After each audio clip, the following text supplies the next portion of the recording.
Everything experienced is temporary and deceptive, and this universe is a shadow, seems to be proven by science in our day. In order to better grasp this secret behind matter, let us be reminded of our information about our sense of sight, which provides us with the most extensive information about the external world.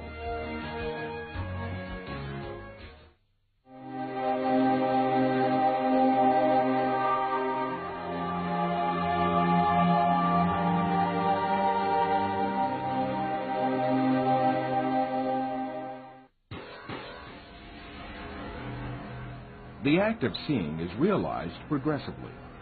At the instance of seeing, light clusters called photons travel from the object to the eye and pass through the eye lens, where they are refracted and focus on the retina at the back of the eye. Here, rays are turned into electrical signals and then transmitted by neurons to the center of vision at the back of the brain.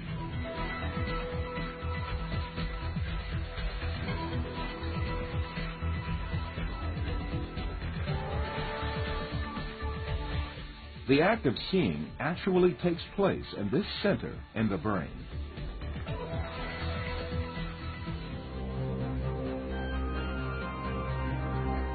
All the images we view in our lives and all the events we experience are actually experienced in this tiny and dark place. Both the film you are now watching and the boundless landscape you see when you gaze at the horizon actually fit into this place of a few cubic centimeters.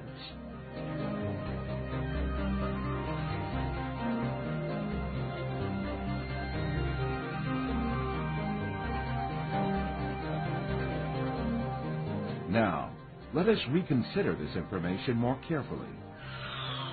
When we say we see, we actually see the effect the rays reaching our eyes form in our brain by being converted into electric signals. When we say we see, we actually observe the electrical signals in our brain. By the way, there is another point that has to be kept in mind. The brain is sealed to light, and its interior is absolutely dark. Therefore, it is never possible for the brain to contact with light itself. We can explain this interesting situation with an example. Let us suppose that in front of us there is a burning candle, and we view its light. During this period, when we view the candle's light, the inside of our skull and our brain are in absolute darkness. The light of the candle never illuminates our brain and our center of vision.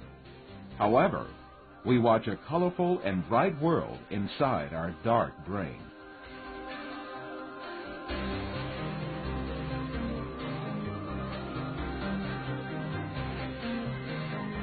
The same situation applies to all our other senses. Sound, touch, taste, and smell are all perceived in the brain as electrical signals. Therefore, our brains, throughout our lives, do not confront the original of the matter existing outside us, but rather an electrical copy of it formed inside our brain. It is at this point that we are misled by assuming these copies are instances of real matter outside us.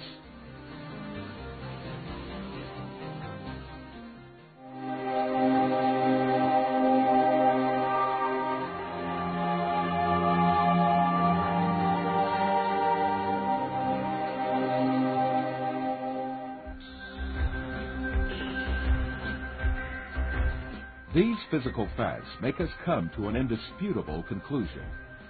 Everything we see, touch, hear, and perceive is matter. The world, or the universe, is only electrical signals in our brain.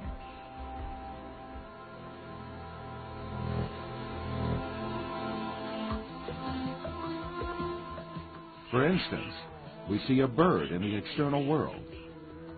In reality, this bird is not in the external world, but in our brain.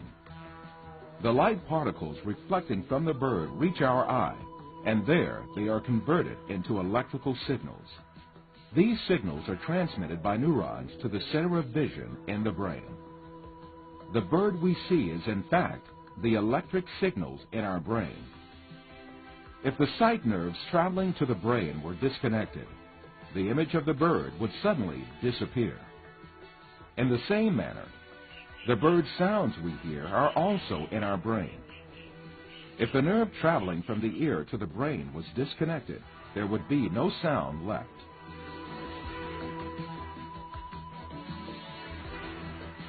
Put simply, the bird, the shape of which we see, and the sound of which we hear, is nothing but the brain's interpretation of electrical signals.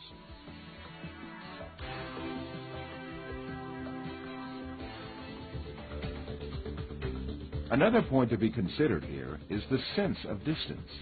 For example, the distance between you and this screen is nothing but a feeling of space formed in your brain. Also, objects that seem to be very distant in one person's view are actually images clustered at one spot in the brain.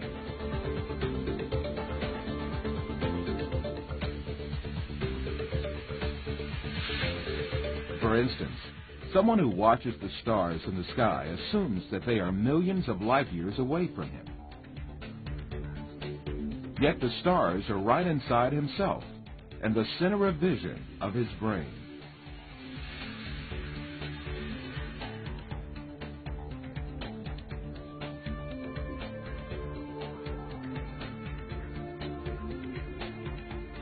While you watch this film, you are, in truth, not inside the room you assume yourself to be in. On the contrary, the room is inside you. Your seeing your body makes you think that you are inside of it. However, you must remember that your body, too, is an image formed inside your brain.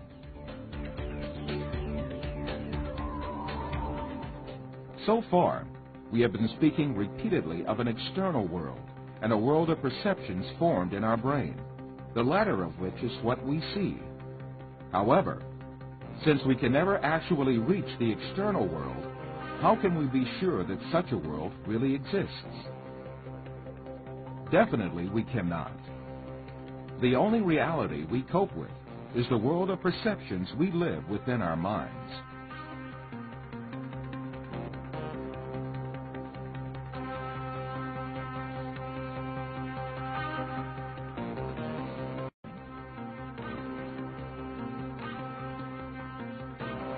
To imagine matter to have an existence outside the mind is indeed a deception.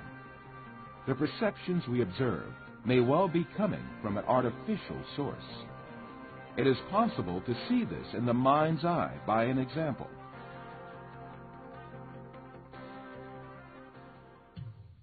First, let us suppose that we could take our brain out of our body and keep it alive in a glass jar. Let us put a computer in which all kinds of information can be recorded. Finally, let us transmit the electrical signals of all the data related to a setting, such as image, sound, and smell, to this computer. Let us connect this computer to the sensory centers in our brain with electrodes and send the pre-recorded data to our brain.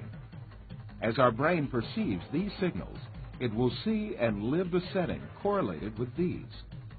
From this computer, we can send to our brain also signals pertaining to our own image. For instance, we can send to our brain the electrical correlates of such senses as sight, hearing, and touch that we perceive while we sit at a desk. In that state, our brain would think itself as a businessman sitting in his office.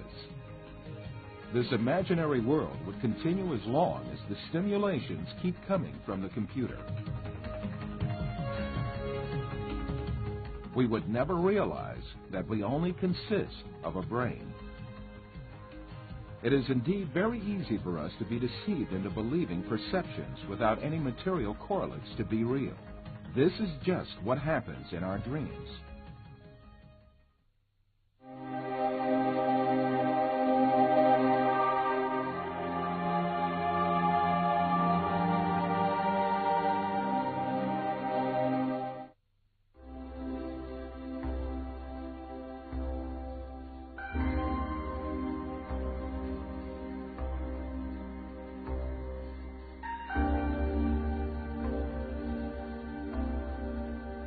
For you, reality is all that can be touched with the hand and seen with the eye.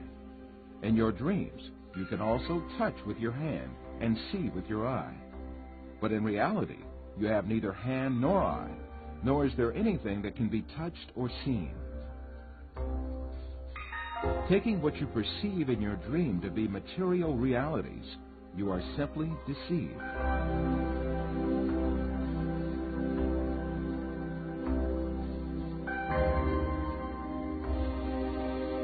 For example, a person deeply asleep in his bed may see himself in an entirely different world in his dream.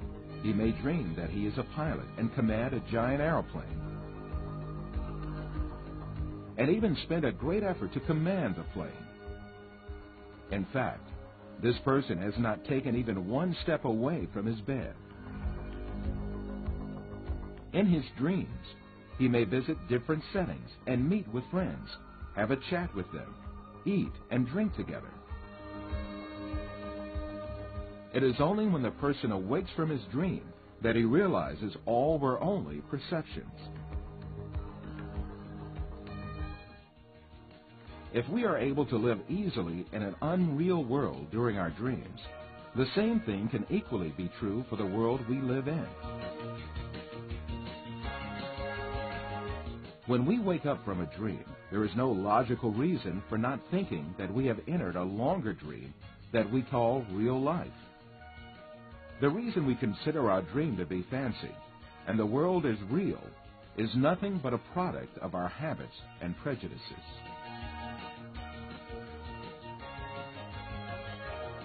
This suggests that we may well be awoken from the life on earth, which we think we are living right now, just as we are awoken from a dream.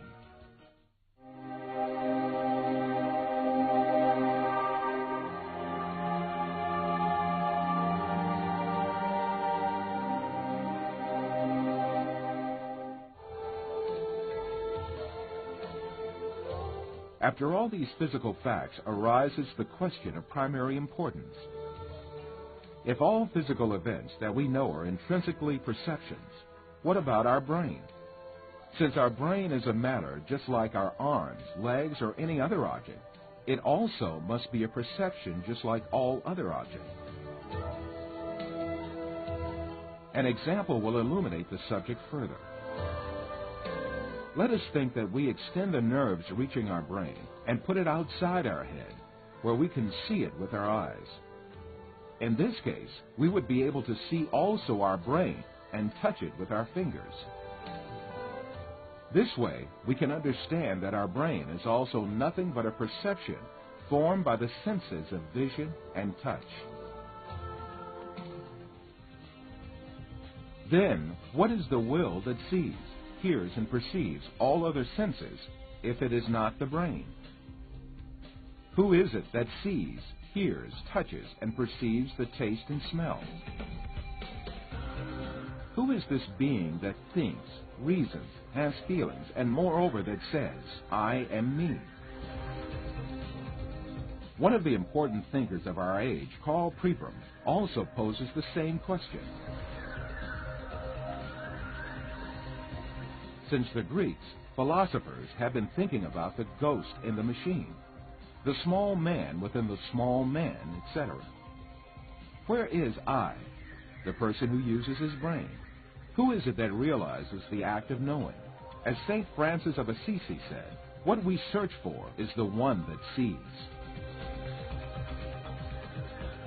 In fact, this metaphysical being that uses the brain, that sees and feels, is the soul. What we call the material world is the aggregate of perceptions viewed and felt by this soul. Just as the bodies we possess and the material world we see in our dreams have no physical reality, the universe we occupy and the bodies we possess now also have no physical reality. The real